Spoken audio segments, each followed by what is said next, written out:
We could still win without doing any power politics like Alinsky and bullshit. We can still win without doing that, and I think we probably will. I don't think we can. And here's look. Here's the perpetual paradox, right? Is that I don't think we can. The left is willing to use any and all measures to gain power. That's why they win. They'll do anything. No, they're not winning.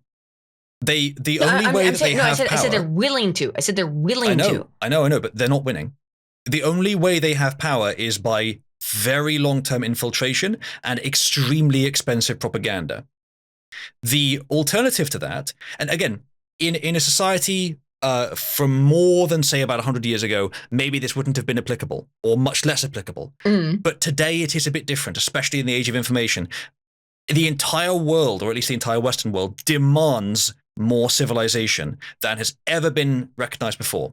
What does civilization mean? What civility? They demand civility, people acting well, acting according to the principles that make a good society, not just being powerful. You think of a Viking raiding culture. The thing that was admired in a leader is what they could take from people. But you have to understand, that is how the left completely embraces power politics, and that's why they win. Who wins? Barbarians or people who build cities? They also are operating under power politic. Cities every time. They're operating under an abstracted. Why do the Romans able power politics, Hayden? It's abstracted such that they get the power they need, but the thing they're actually doing is in line with principles, because the principles build for long term. If you just take what's available, you may win today, but you lose tomorrow. You lose in the long term because you're not building anything. Who wins out of the Germanic tribes versus the Roman legion? Who wins out of the Bretonians versus the Roman legion? Well, what is London called today?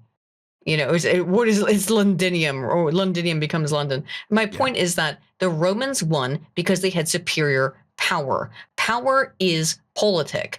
And the reality is that the left possesses the power. They just do. Currently, but then they're not keeping it. Because our society does not select merely... Why would they lose it? As I'm saying, our society does not select merely for might or for what can be taken. It selects for people who appear to be good people. And again, this is something unique about the West. High trust societies, Christian morality is mixed in there. They're not exclusively. High trust. But there are people in it demanding it become high trust. It's not high trust because of institutions sabotaging it, but the people of our societies demand that it becomes high trust again, by and large. Even the leftists want it high trust, they just don't know what that means. Again, Verdant, exactly, appear, but you can break down appearance of being a good person that is not real, which is exactly what's happening. It's why trust in these institutions is lower than it's ever been, and why trust networks among people that do want those things is growing, and the power of those people is growing, and society is turning towards a persuasion which is more traditionalist, more libertarian, and more high trust. Uzalu, I genuinely wish that what you said was true, but I do not think there is any evidence to illustrate that it is. Neither does our opponent, and that's why they miss it. That's why they keep getting surprised by it. Do you think I'm missing it because I'm I think biased, or I don't know. I don't want to. Why can't I see it? I don't want to say why, but what you said earlier, you can say why. Call me a woman. Because I don't know. I'd merely be speculating. But what I mean is that I'm joking. What you were saying earlier about people are afraid to speak out about it. I think the resistance to the establishment is far stronger than you than your reasoning based on. And I'm actually genuinely curious. There has been data over the years, though I can't remember specific examples. I remember seeing many examples at separate times that indicates that yes, the majority of the people are indeed on our side for most of these issues. But one example is that when asked on a matter of policy, not on a matter of party, the majority, over 51% of the UK, are strong Brexiteers, with the rest of them being mixed. It's not strong Brexiteers versus strong Remainers. It's strong Brexiteers, 51%. It's exactly Remainers and others mixed in.